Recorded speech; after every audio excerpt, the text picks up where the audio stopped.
Oh, yeah.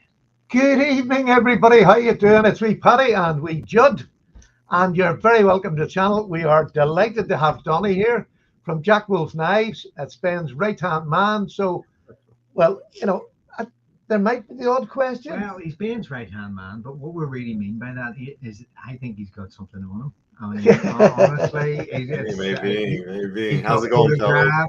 But no, it's lovely to see you here. And we were just talking there beforehand. They just got back on Sunday night from Bladeshow, which was really good for them. I believe it went really well for the Jack Wolf booth anyway, if nothing else. So we'll talk a bit about that tonight. We'll talk a bit about we'll probably talk quite a lot about the new Jack Wolf fixed blade, which they sneaked up on us. Because it's funny, the show before we've been talking about a Christmas knife. They knew all along and never told us a damn thing. Well, I mean, I've given up. It's sort of like sort of like reverse psychology. I'm going to tell Donnie that I've given up, but actually, what I'm going to be doing is subtly interrogate him.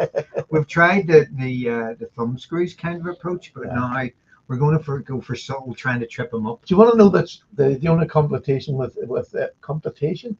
I understood. Complication with subtlety. You don't tell them it before you do it. Oh, right. Yes. Yeah. No, you asked me to receive. You mentioned you wanted a nice letter opener knife for your desk, and exactly. I think that's pretty close. It's absolutely perfect. And do you want to know what else it's good for? Peeling potatoes in the kitchen, because I've been using it. Fruit, peeling apples. It is one of the most beautiful little knives that I've ever held. Honestly, it's just a gorgeous little knife. But now we just need a wood block in the kitchen to stick them in, Wouldn't that be nice? Yeah. Right. Actually, I could make one of them. You probably could. Yeah. But actually, what I think we should do first and foremost, Donnie, is let's give everybody sight of all. I'm assuming that you've done due diligence and you have every version of it there. Oh, I have to. I got them all right in front of me. Oh, that's great. Lucky man. So what we're going to do is you're going to take us through all 5 of them, isn't it? Yes, sir. One's an exclusive. Yeah, but hopefully they'll have that one as well. Well, if you take us all through all 5 of them, and then I'll ask you the hard questions, as we say in Ireland. The hard question. So you take us through at your leisure, Donnie. Go for it. All right. Well, let's start off with kind of an original configuration, the Purple Haze. This was one that was always really popular in the Midnight Jack. This was really our first carbon fiber handle, and I know it's always tricky getting that to focus, but I think it's amazing the amount of people that I know have gone to purple. Since the Purple Haze came out, people are actually buying more purple knives. Yeah, except for Baron splitting slices. It's like his kryptonite. He won't go near purple. So it looks good. I think it. I don't know. It's flashy enough, and the next one up is Ultim. It's got a bit. That's better. That's much better looking because it's got transparency. You can see the internals. It's still pretty cool, right? That is really well taken away, isn't it? No, it is. And I like how the lanyard hole. You can see that nicely. It really is nice. That's very cute. And the same thing, it's got like a dark blasted stonewash finish, and then the screws. Well, it goes because it matches the color inside the Ultim, doesn't it? It gives it that consistency of color, which is nice. Yeah, it stands out. That's the first Ultim I've liked. Hey. You're getting hip. You're getting hip, Stephen. You're with all the you'll be getting done with kids. I thought you were going to save the best to last, but come on. Maybe I am. I'm saving maybe my favorite for last. How about that? That abalone. I know I'm just an abalone tart, but I love a bit of nicely done abalone. It's hard to beat. It really is. That one's lovely. And we met these guys at Bladeshow, some of the suppliers for this stuff, and they have some really nice different colored abalone too. I love the different color, but I haven't got one yet. Yeah. Oh, sorry. So this one here is going to be exclusive here in the States at traditionalpocketknives.com or C. Risner Cutlery. Austin over there has become one of our, just a great partner, a great dealer, and he's got a batch of these exclusive to him, and This one Austin. be pretty close to drop time because they'll probably go pretty darn Yeah, fast. I would say they'll go really I fast. think they'll go fast, but I think the thing that sets it off particularly is that the purpose of this particular knife as that kind of classy desk office come piece, that the abalone on that will be unbelievable, really. Really will set it off. The one thing I did like, because when I first seen it, I didn't see a lanyard hole, and I thought, well, it's only a 3-finger knife. It would be nice for some people like lanyards. Personally, the 3 fingers is extremely secure. I don't feel as if I need a 4th finger, but I had this little bead with my, and it is just, I love the bead on it, and it really just sets it off lovely, I think. Oh yes, you'll be smart. There it is. Yes, and I'll show you my titanium one here in a minute. I put a yeah, no, that's now here's the thing, and I know the people in the comments and people who are collectors of Jack Wolves like me is, what the hell have you done with the micarta? Come on. Okay, so it's lovely. I'm not getting away from that. It's lovely, but you've shined it up and polished it. We miss our slightly rough micarta. Yeah. That's what we were looking for. Donnie, what happened? You take it away, everyone complains, we bring it back, and then everyone complains. That's what happens. Yeah. You can't bloody win, can you? You brought it back different. It's had a personality change. Oh man. Well, no, it's we're definitely experimenting. We liked this because we're really good friends with the folks over at LT Wright. And they do some of their fixed blades. They do have some rough finish micarta, but they also have some nice polished micarta, and we liked it. We gave it a shot. And also with the stonewash is a nice stonewash, Steven. It's a nice like almost like Chris Reeve stonewash. Yeah, I like to say. This is the LT Wright. Yeah. This is their little small one that I have, and it's got the polished micarta on it. Really nice. Yeah, this was my desk knife and has been for years. I just love it. It does everything, but it doesn't do everything as well as the new one. So this has been taken away from the desk, and this has gone into it because I'm taking this one. I do cut around things quite a lot, and on the desk and cut things out because I'm not technically, I can't change it on there. Like I cut little signs out that I put up. So. I am behind the 8-ball as far as technical goes, so I'm still in that old-fashioned. But I used it for peeling potatoes, cutting apples. So, it was just stunning. I used it for so many things. I run out of things to try and look for to do it with, and it just mastered every single one of them. Yeah, and especially cardboard. Whereas you get the little fixed blade like this, there's not much straight there to hold in cardboard, so you slip out of it an awful lot. Where this you just push and it went straight through, and that was the big difference that made that Ramsford pattern is just made. And even with the shorter handle, I mean, if you're grabbing that knife up in here, I mean, you can get just like right in there, nice and secure. But if you want a lanyard like you did, Stephen, I think that does make it come alive a little bit. Yeah, well, that's a little. That was what I was going to get. And then I changed my mind because a lot of my subs want like the micarta, but I didn't look at the picture to see it was shiny. Yeah, it's all his subs' fault. So is what he's trying to say. It's all your fault. And you could always rough up the micarta. You could take a little sandpaper to it. That's exactly what I will do. After the drop is gone, it's getting sandpapered. But I mean, it doesn't really. What I will say, and I said it in the video earlier on today, which I've took down, but we'll talk about that later. What I will say is that after 4 or 5 days with this, the micarta doesn't make a difference because I quite like this. It's quite shiny and there's nothing bad about it. So, take that as it was. If I had a preference, it would probably be the rougher, but it's just beautiful nonetheless. Really is. Yeah. But that's a nice illustration there, Donnie. Let me blow you up a wee bit. There you go. Really, really like. Stick your hand behind that titanium one so we can see the. No, so you'll have to do a full hand behind it. No, it's working. It's just but it's got. Yeah, but it's just the size. Just put your hand right behind the hole of the titanium. No, put the other knife down. He's doing the comparison for me. Put your hand right behind the. That's it. I can't. No, it's not going to come across. But anyhow, I need to invest in a better camera. I think is part of my problem. It's beautifully milled, absolutely stunning. Go to the pictures in Jack Wolf, Jack Wolf's website, and get a look at them. But they're perfect blades, aren't they? What's interesting is the difference is in the handle and not the blade. Yeah. I have the. Where is mine? And so it's really kind of.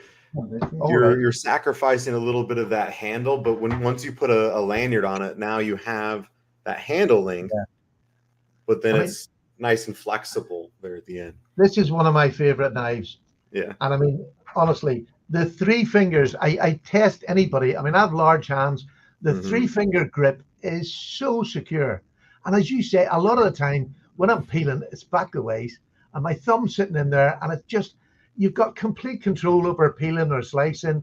Also, you want to get up there and pinch when you're doing little cuts, just covered. So don't worry if you don't like a lanyard, you're perfectly okay with it bare.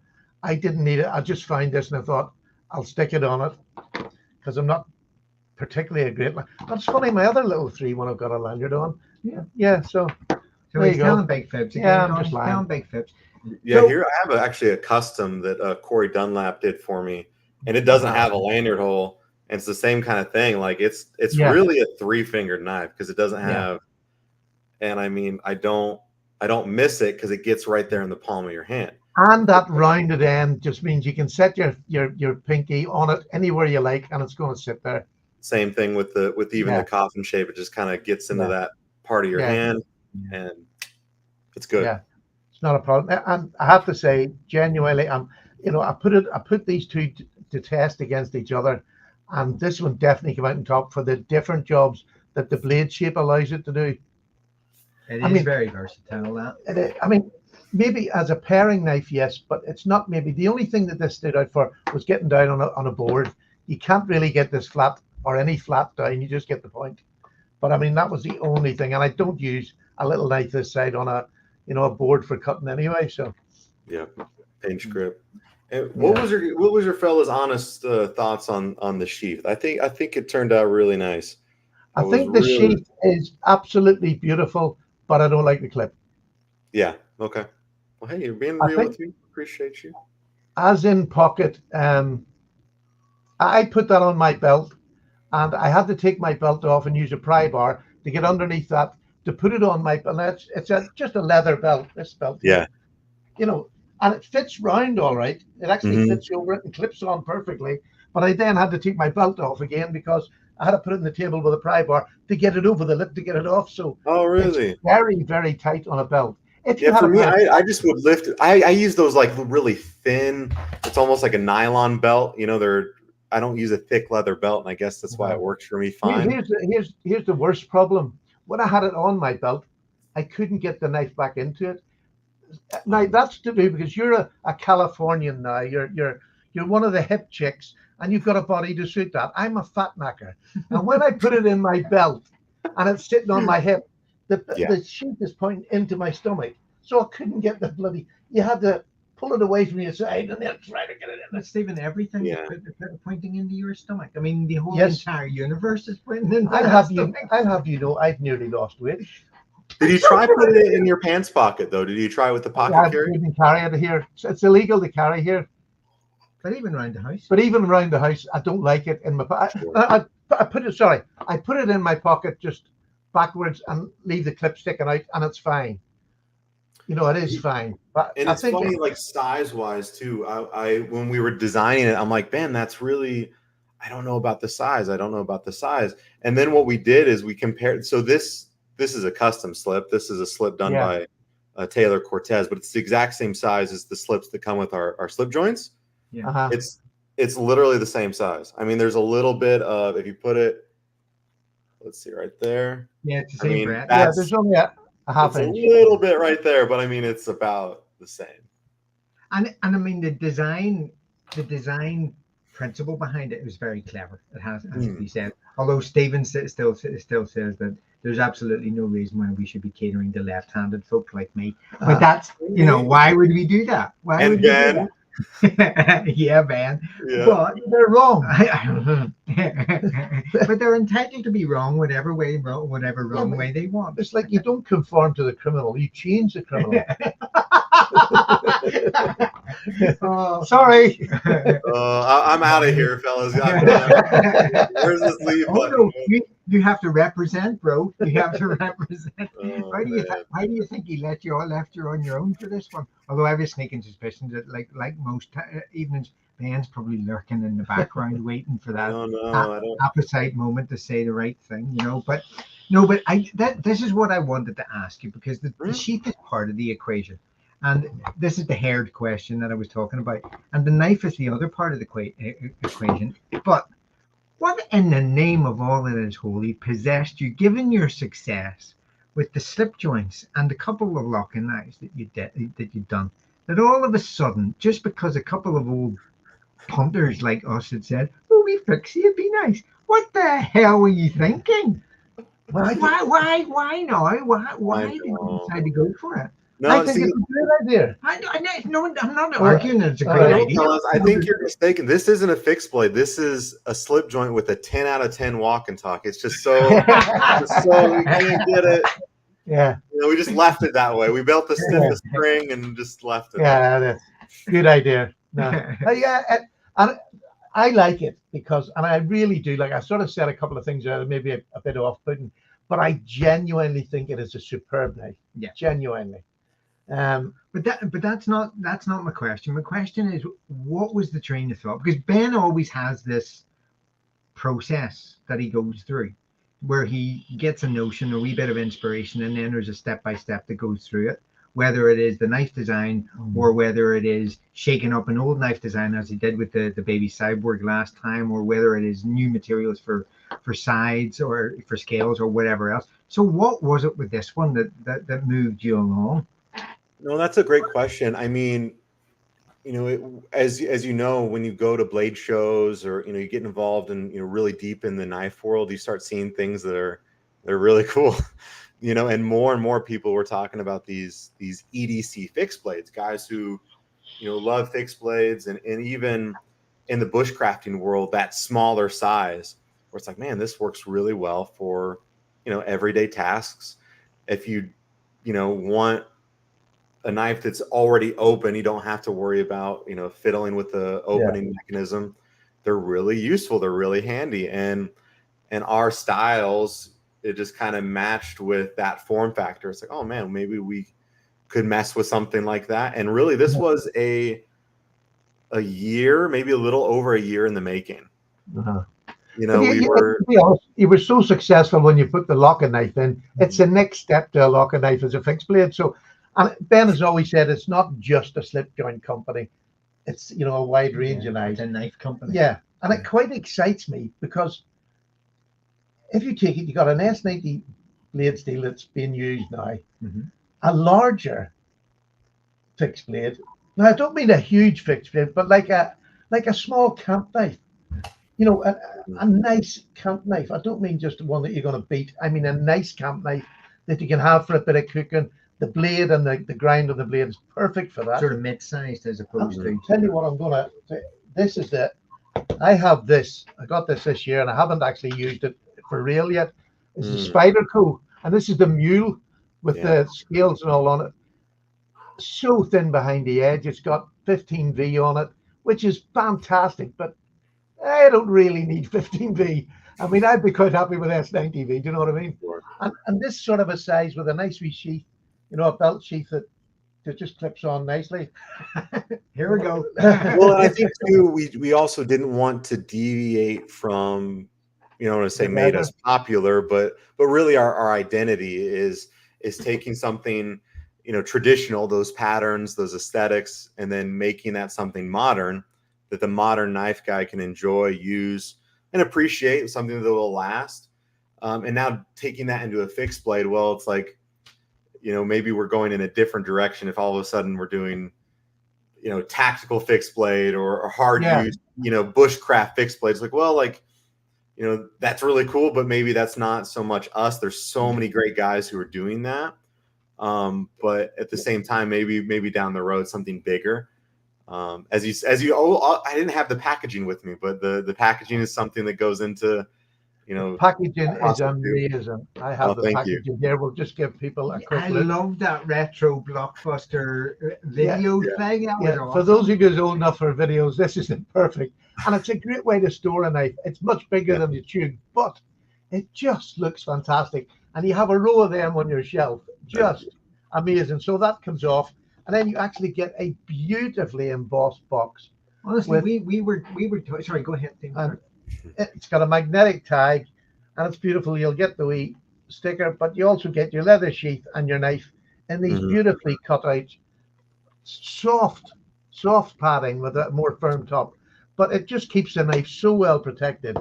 I see adore it. But that we were talking about this because for the collectors is that while the cans are great, don't get me wrong, the tubes, I love the tube, I love my GECs, my tubes, and I love my Jack Wolf tubes and whatever else. But I would be equally happy with presentation like this that allows you to do that presentation of that collector's obsessive presentation and nicely organized in a bookshelf. And everybody then goes, what is that? And then and it just strikes me that that's just as clever a way of doing it as the I think it's even better than a tube. I think it is because the tube's where it plays to the nostalgia thing. This is modern. And it speaks more to the knives, maybe. I think is what I have to say we're saying. So love that. That's good to know. We'll definitely consider it. And I mean, like we said, I mean, if the EDC fixed blades do well, we hope to do more. I mean, obviously, everyone knows our catalog. I mean, someone mentioned, I think, a cyborg in that style would be super cool. I mean, there's so many. Do you know what I think? It has to be the vampire, baby. Do you know what I think, though? I think this is a perfect little 3-finger knife. It covers so many things. I've genuinely used it and loved it. But I think this should be, just in particular one in micarta, even a rough micarta, and the blade tumble. I think this would be a great one just to have in the catalog where you have a selection that people can go and buy them anytime rather than waiting for the next selection. Have the working finish, a working blade that people can just go and buy. You haven't really done that. I know it's stock that you're hanging on to, but I don't think I think these will be eternally the one that people are going to go to. A lot of people that maybe can't afford $275 can afford the lesser price to get in. And once you get a Jack Wolf in the hand, sorry, you're hooked because the blade, everything of the geometry, everything about this blade is Jack Wolf. And I think this is a perfect example that I think should be on the shelf all year round. Well, I appreciate it. And that's something that we definitely have thought of. And what the issue is with that, it's all determined on popularity. We try to make as many as we can at a time. And then there's some where it's like, well, we didn't know that it would be that popular. Or there's some where we didn't realize, okay, well, those are sitting around. So we can direct people, hey, these are still available or that's still available. And it's hard because you want something, you want to put out something that people are going to like and enjoy. But then if it's not available, then they're disappointed. And then it's like, it's a difficult situation we find ourselves in. It's funny. There's one of the things I was thinking about this week that, a lot of the time, well, it's in the middle of the month where Jack Wolf knives are released, whereas probably 99% of the population in the UK get paid monthly. So it's the end of the month before they get their money. So a lot of people, sort of can miss out because they just don't have that to the end of the money. Now, if you can afford it, that's great. Just go and get. But there's a lot of people who maybe have to put the money aside. And coming in the middle of the month is a really awkward time. Now, if they can save for another month to get what they want, fine. I'm no good at saving.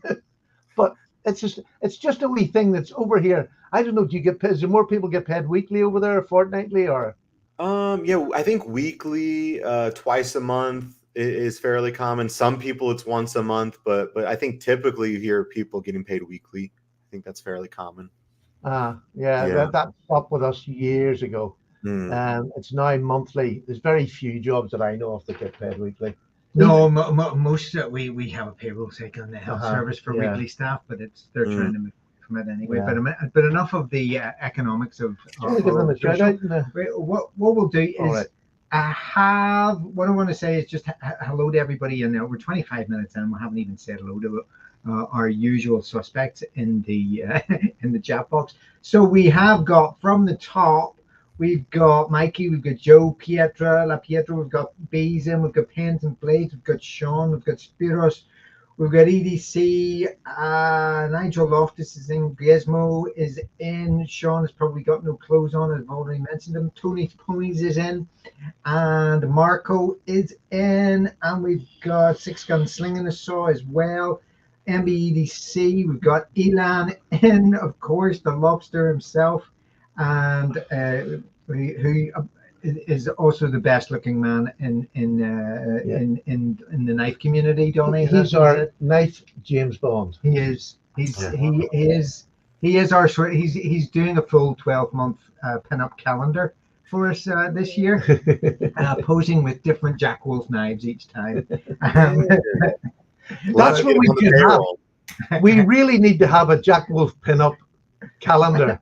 And Jack Wolf pin-up calendar. I don't know if I could take Donnie and Ben naked with. But the it'd be Jack lovely. Wolf. If we're all just standing there with a balloon and a knife. I was hoping it would be Jack himself, the infamous Wolf. But I think he's busy enough. Him and Sean Tiffany are busy enough with their creation. I have a sneaking suspicion that you'd have plenty of volunteers in this box here. So yes, but we've got Randy's in, EDC's in, and look, guys, Midnight Crisis is in as well. So guys, thank you very much for joining us. Yeah, thank you. But what I want to throw one more slightly difficult or challenging question at you, but it's one that we have had before, and I think the Ben's fielded is would you ever think about doing a budget Jack Wolf? And I know that Ben has said before that the way that you guys positioned yourself in the market and in terms of what you're selling, you've positioned yourself in a very particular place. But I suppose the question of it becomes more and more acute given some of the knives that are coming out at the minute from places like Rosecraft Blades. Some of the quality of the knives and everything. And this is, I want to use it as a natural segue to talk about Bladeshow, because obviously I'm sure you have seen some of the stuff coming out of Bladeshow. Donnie, must be amazing. But this to me would be a Jack Wolf budget knife, because they are in a place in the market which I don't believe they should change whatsoever.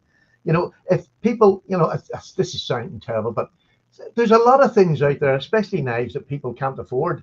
But that's life. There's lots of cars we can't buy and things like that. Making them affordable is good. I think this is that step that where Jack Wolf this knife here can be the sort of the gateway into Jack Wolf, where you're going to see what a blade's like. I think this is a great gateway. And I think that's where our eyes are, and we're fans. I mean, that's why Ben started this company, is because we love knives, and so really attuned to the industry. I mean, we met Andy. Andy's a great guy at Rosecraft. I mean, lovely guy. He gave Ben a knife. I mean, it was like we were sitting there looking at him like, oh, this is great. What a great price point, but also bang for the buck. And so there's certain things in the market where it's like, oh man, there's a company here they're crushing it. Maybe we can't even get there. Maybe we can aspire to get there, one day. But please, remember we're still new, only a few years doing this, which is great. I think people see all the models that we have, like, oh, y'all must have been around for 10 years. Yeah, no. But all these models have been out, just only a little over 2 years. And so hopefully we will get there. That's something that's really high on our mind. And that was one of the things with the fixed blade was, our slip joints run at 300 USD. 350 for the locking models. We were really happy with 235 for the fixed blade. We talked to a lot of people, a lot of our regulars, our customers. We haven't had one complaint on that price point, which we were just like, yes, like that's what we wanted. We wanted to get it somewhere. And that's with entirely revamping our packaging. This is a whole new process of fixed blades. So we hope that will at least help some. you know.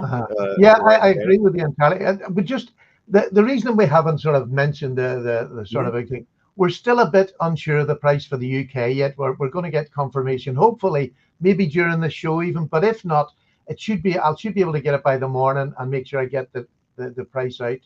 Well, no, I do have a message from Ben regarding that price. Right. It Okay. looked like there was a little bit of a conversion issue just on our website. So if folks in the UK go to our website, they'll see maybe a different price than will be at Framar, and we hate that because that's definitely a little bit of a confusion there.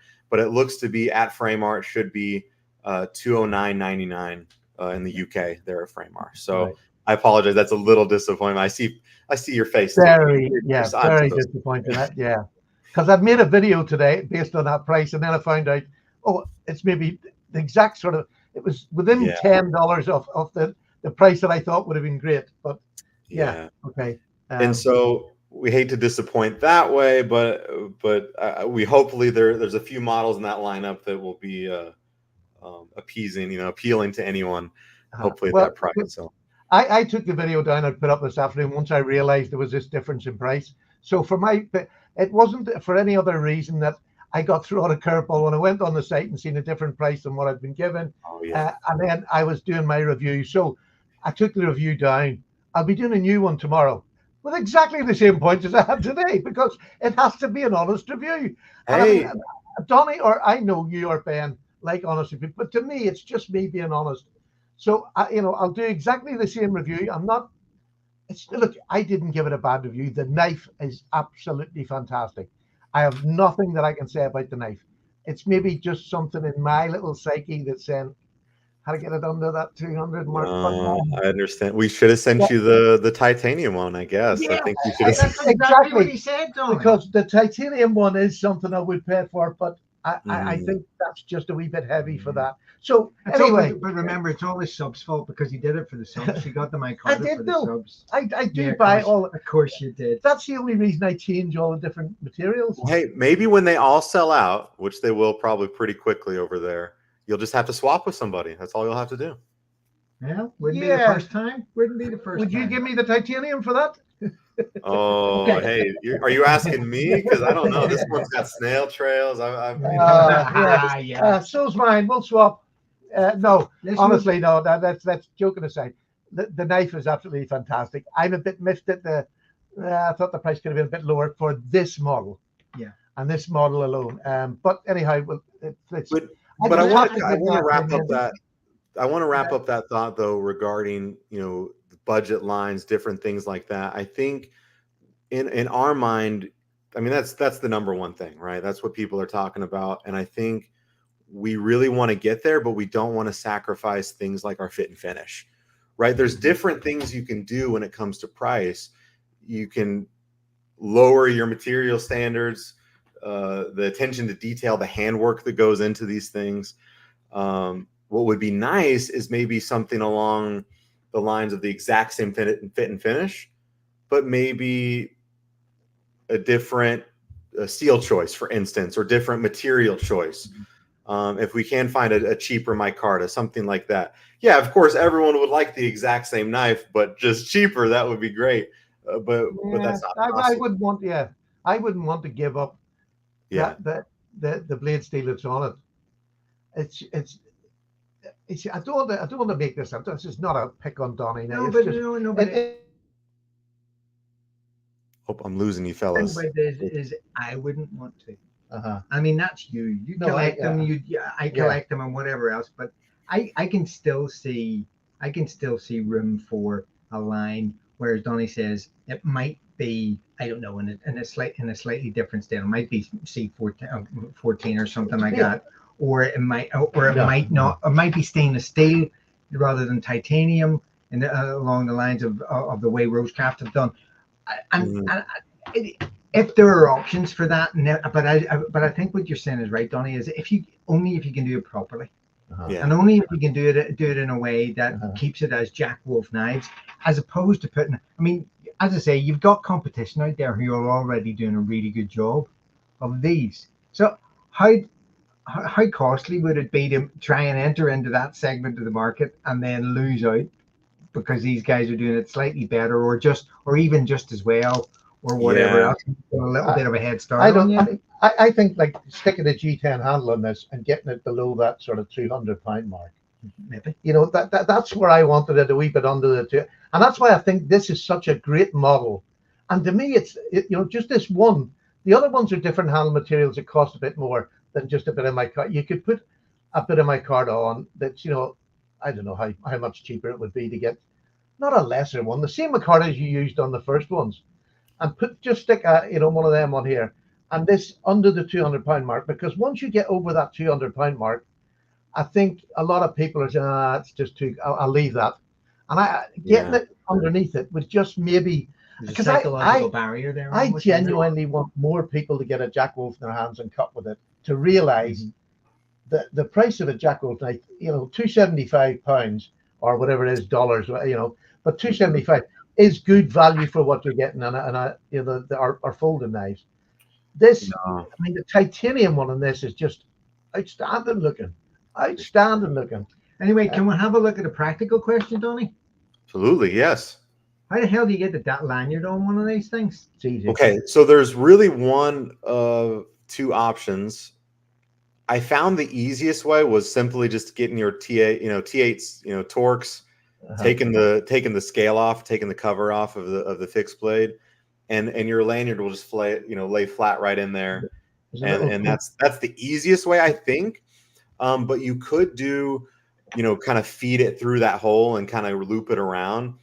You need a little bit of a tool, some kind of, almost like a toothpick-like tool or needle. Yeah, I have Justin. He just sends me on in with the lanyard wrapped around my shoulders. Just poke it. It's spelunking. It's spelunking, exactly, Donnie. It's exactly that. No, and if you're familiar with your bit drivers, your Torx, that's the easiest way. I mean, really, it's just two screws, come right off. You might have to work a little bit to get that cover off of there, but I think that's the simplest way. If you're doing a paracord, you do want to make sure I think I gutted this. Maybe I pulled 3 or 4 strands off, and that it was a little too fat, the paracord. So you want to check the gauge too of your leather or whatever you're putting on.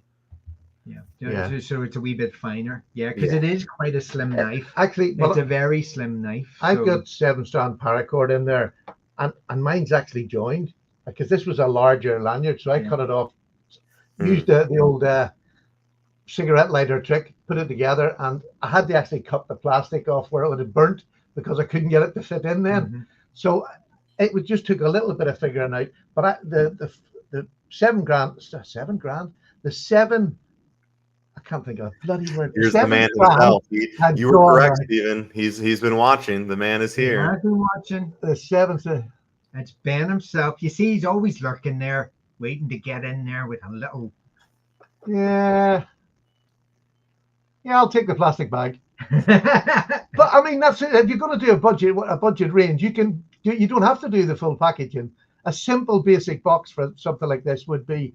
I want people to get the blades in their hands. That's my thing about it. But I think his point is that he would have to bring the price down considerably by changing the materials, rather than leaving it up to. I'm sorry. I'm just not going to. I'm not backing out of this one. Sorry. Let's talk about steel though for a second. Let's be honest. Cutting our apples, cutting whatever. I mean, do I really need S90V, Magna Cut, all this? Absolutely not. Absolutely not. And the S90V is what's on this, the fixed blade, isn't it? Yes, sir. Mikey was asking earlier. Here's my argument. There's a great company which is LT Wright. This little knife costs $100. You get a leather sheath with it. It's not as fancy as that, but it's a perfectly good leather sheath. But it's only I think it's 01 or something like that. I can't even remember, because I can sharpen, so it doesn't really bother me at all what the steel is. Yes. The steel is not the problem, but I love the fact that we have S90V. Of course. Do you know what I mean? And if this is 100, and that's an American company making it for 100. I'm sorry, I know I'm being a bit. Sorry? It's an American company who everybody says it costs more to make. I just think there's room to sneak one knife that's under that bracket. Yeah, and that's the thing. I mean, they're direct. They're good people that have had that manufacturing facility there for a little bit, and selling direct is huge too. So not only are they're the ones manufacturing, and then they're ones selling it. So there's factors there that it's like, man, and me and Ben, we're knife guys. We're fans, and we have to say, hey, for instance, for that knife, that form factor, it's like, hey, maybe they beat us there. Right? Like you just have to say, hey, great job. We're not out here manufacturing. We're not here doing. And I don't think a Jack Wolf should be that price, because I think it is the market you are is for high-end knives. Mm-hmm. And I don't want to lose that high-end knives. That's not my point. I just think this is a great way of getting your blades into somebody's hands at a price that maybe will make people jump that are sitting on the fence. No, absolutely. And that's all I'm saying.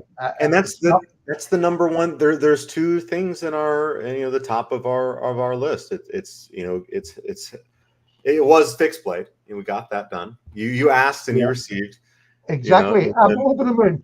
For the love of all that's holy, don't keep saying yes to him, Donnie. That I realize madness. No, I mean it is, and I have no fault with the knife whatsoever. It's just I just feel as if that, especially with a micarta and a tumble blade, sorry. Chris Reeve does a beautiful tumble blade. What's wrong with the tumble blade? It's beautiful. Yeah. And he cost 450 quid for it. We could have charged more for that tumble blade. Could have. Donnie, what did I say to you at the beginning of this coming in? That you can't please anybody. You can't win. This is the first time that something has actually got me to the point where I never look. I'm a fanboy. Everybody knows I'm a fanboy, but this is the first time that I've got something that's getting in my jaw. And if I don't say it out here now, I'm not being truthful. But hey, I want to tell you something at Bladeshow, because we actually brought I think about 45 or 50 of our fixed blades there, and the micarta. And I think it was the titanium. They were neck and neck. I think that micarta maybe sold the most quickly. I absolutely agree. I've no problems with people. Like I'm saying, if you can afford it, all the best to you. You know what I mean? But I want it for somebody who's under the £200 mark. No, absolutely. £200 is such a limit. So what you're saying is that why you showed the titanium and the micarta last, actually, Donnie? Because they were the most popular ones at Bladeshow? No, I mean I showed I think the titanium one I showed last just because it might be my personal favorite, because I have a love for like the starburst pattern. I loved remember Chris Reeve was doing the Wilson Combat line for a long time, and they've done this what is it? Concentric circles as well. Yeah, which is beautiful. I mean, it's a mixture of the both, and it's really. So it's almost like the sun is coming here and then going. out. Just beautiful. Yeah, there's a soft spot. I don't think there's anything wrong with the price for that at all. I think it's an absolutely. I would pay it all day long, and I buy knives that are more expensive than that. But what I'm saying is that is a brilliant price for that knife. Appreciate that. Tim B, I'm not sure I understand the question 100%, but does the titanium have a chalky feel to it? I think he might be referring to kind of like that dark blast maybe that we do on the regular slip joints. Is that the chalky feel? Because it will have a little bit of a rough texture, but with this being it's already texturized, I wouldn't say it's chalky. I mean, maybe. And definitely this will, because the raised parts will definitely wear. Yeah. I would say it's probably less so than the regular dark blast, I would say. Yeah. If I'm understanding you correctly. Mm-hmm. Oh. Now here's another request from you, and it's Elan. Now I'm this is just starting to sound like a fashion shoot or something. Holy Moses! That he knows where we speaks. That's my first Ultim that I actually love. That is really nice. This is super cool. I love it. Yeah, it is nice. And we won. I won. Well, when we did this, it won me over on Ultim because I'm like, Ultim. Yeah. I'm like you. I was never an Ultim. I just didn't like it. You fish it out of the. I petrified. traded my Ultim one for another my Carta one. Yeah, it's pretty cool. Lovely. It's really cool, and I think Worked well with that skeletonization. It does, visible yeah. within it. Yeah. I'd like to see Yeah. somebody even just pull the scales off and do their own, like maybe a paracord grip or whatever. I think you could. Yeah. I have an even better. You see, if you got a bit of cardboard and painted it black and cut out the wolf head and put it inside it, that would just look amazing. There you go. If someone does like maybe 3D printing or something, that would. Yeah, that that's would a work perfect. Yeah, fit it in perfectly. Yeah, that would be amazing. And have the eye so you can actually. But Stephen did say an interesting thing, and this will be the last difficult question I give you, because I really want to talk about Bladeshow, and we've only got about 15 minutes left. So, Donnie, I totally talked too much. Anyway, and I forgot what the question was. Of course. Yes.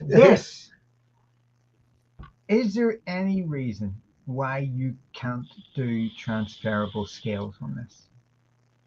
See, I think with this one as well, we did the hand, we went down it and made sure this was perfectly flush. And we talked to actually some machinists at Bladeshow, different folks, and they were saying like it was LT talking about like, oh well, it's a CNC machine, you should be able to make everything perfectly flush just ripping down a CNC. It doesn't work that way. It has to be that hand work down that spine to get that perfectly flush back. Yeah. You see, I agree with that, but the CNC, that when you put the holes in it, you should be able to CNC to line the two holes up with a piece of when the micarta is just cut for it. Well, you'll notice on a lot of those knives, you'll feel they'll either what people will do, they'll make it a little smaller so that metal is raised around that scale. It adds a little bit, maybe grip, or maybe they'll make it a smidge bigger, and then. But it's hard to make it perfectly flush, and we wanted every corner to be sanded down perfectly along with each one, and we haven't really tried swapping them around. So maybe they will be okay or close, and then someone could, if there's some differences there, maybe if they're in sand. I don't know. Yeah, I'm sure somebody will. I'd love to see somebody try it with just that machine that does magic. And make a scale for it and see if we can do it. Yeah, like a 3D print. Yeah, 3D printed scale. Like just to see it would be possible. Yeah, it'd be interesting.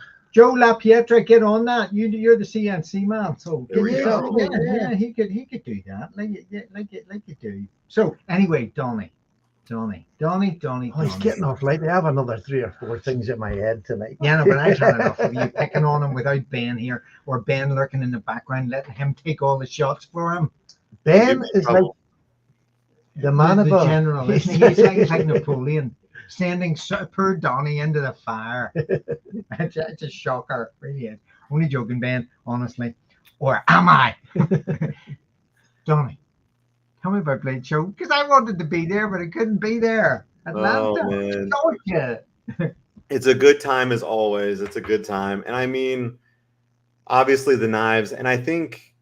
Really, the difference between Texas and Atlanta, they're just complete. I mean, Atlanta is huge. I mean, there's just so many options. You get just sick of looking at metal because it's just everywhere. So many great knives. But the best thing there is always the people. You're connecting with the people who are putting their hands on the knives. They're really the blood, sweat, and tears that goes into it. And what's interesting is. A lot of these makers, designers, whoever's there, they're not always there to make profit at the show. They're there to meet people, building relationships with customers as well as with other, dealers and other designers. Really breaking bread, getting learning. It's a learning process there too, and I think. Obviously there's great knives, but having fun there, meeting people. The pit at Atlanta is notorious. It's just people. They're there till like 4 a.m. That's my kind of place. I mean, it's crazy. Our little Bladeshow we have over here is about 60 tables, and they're all crammed in a wee small place. But there's about 400 people, at least 400 people, and just that amount of people. The excitement about meeting new people and sitting down, having a coffee, having a chat was just fantastic. And this year we've got so many going this year that weren't there last year that we just talked through through Slippy's Discord channel. There must be nearly 30 of us all going this year to meet up and sit around the table. So I mean, that's just, it's got to be the highlight of it. It's not the knives we can get anytime. Well, someone talking to us by that stage, you know. Yeah, well, hopefully Frank's going this year, and he's going to be taking some of the Jack Wolves with him. You know, let people see and feel and get a hand on. What show is this? We only have one show here in the UK, and it's in November of this year, 4th of November, and it's called the Sharp Show. Yep, got it right. Well done. Got it right. And that would be great. That's something we would definitely love to go to one day. Right now, we have the 3 Blade shows here in the States: Blade West, Blade Texas, and Atlanta. And then I think Ben has been trying to go to CCKS, the California Custom Knife Show. I think that's running twice a year, and this past year he went to both. Because one thing, I don't know whether Ben, I've said it to Ben, I'm just saying it out loud now while I'm here. If Frank has a table there, I'm quite happy to spend 4 hours behind the table, you know, showing the Jack Wolf knives off to help Frank, you know what I mean? Because he's going to be doing, but I'd be more than happy to do that. I think that would I'd be happy for him to do that as well, Donnie, because it'll keep him out of trouble if nothing else, you know. But you know what I mean? What a wonderful opportunity. Because last year I took Jack Wolf's knives over with me to show people what they were like. Because back then there wasn't a lot of people that had them in the crowd that we were with. They'd never seen them in hand, so it's very hard to buy something at that price when you haven't seen it in hand. 100%. The amount of people that I've given knives, or you know, showing knives at that show that have now gone on to buy multiple Jack Wolf knives is just fantastic. Just for, like, there was only maybe 8 to 10 of us around the table. And that was, and we only had a few Jack Wolves to show them. Yeah, they can get a huge, because we can't take them. That's probably the most common thing that we hear, because what we do is we bring every single model that we've made to the show, every show, and everyone says it every time, like, oh, I get it now. Like, these are that nice. Exactly. This is what I'm thinking about. You know, this is another just super way of getting past the face-to-face in a price range. It means I'll have a go at that. And that's my thought on it. But you're right. The getting it in their hands, I think, is better. The trouble is for us in Northern Ireland, we can't take knives in our hand luggage. So it has to go in the hold. We have to get it in the hold over the Bladeshow. But with Frank, if he's going to go, he can bring the knives up with him, and then we can just help him behind the table. You know, I just would have a joy doing that, meeting people. Absolutely. Oh, you have 5 Jack Wolf knives. I blame Paddy. Absolutely. Yeah. And there's a few that have gone 5 and more. Yeah, I know one. Yeah.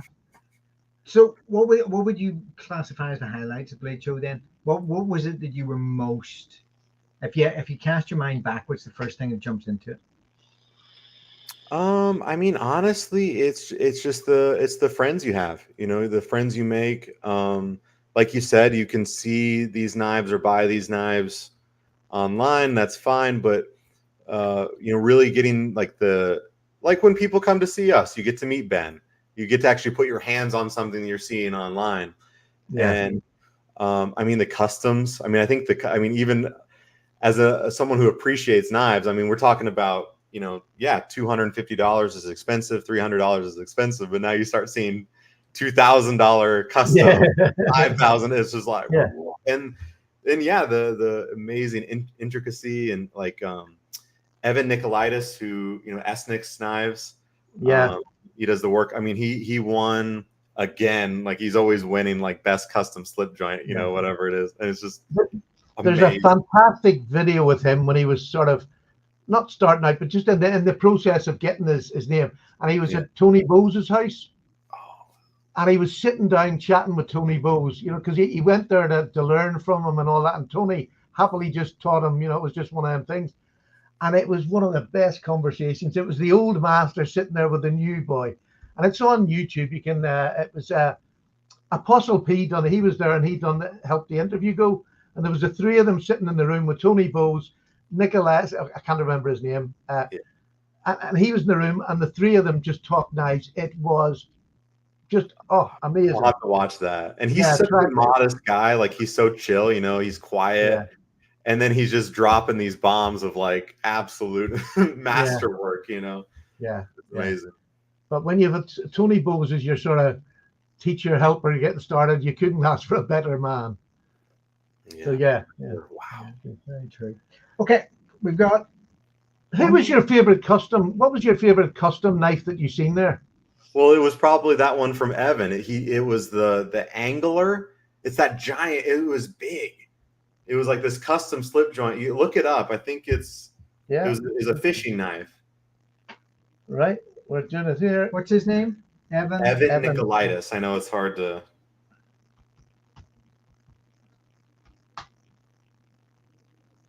Evan Nicolaitis. Give us an image. Oh my God! Oh, is that it? Oh, well, weird shape. Is it serrated? Yeah. Well, it's a fishing knife. So yeah. Well, if you can see it on Instagram, I mean, here's. Oh, look at this thing. Corkscrew on it. What's it looking like? I mean, he makes these corkscrews by hand, filing them by hand, and it's got like tweezers that he's making by hand and toothpick. Fish hook sharpener. Oh, that's lovely looking. Oh, I know he would love that. Look at this thing.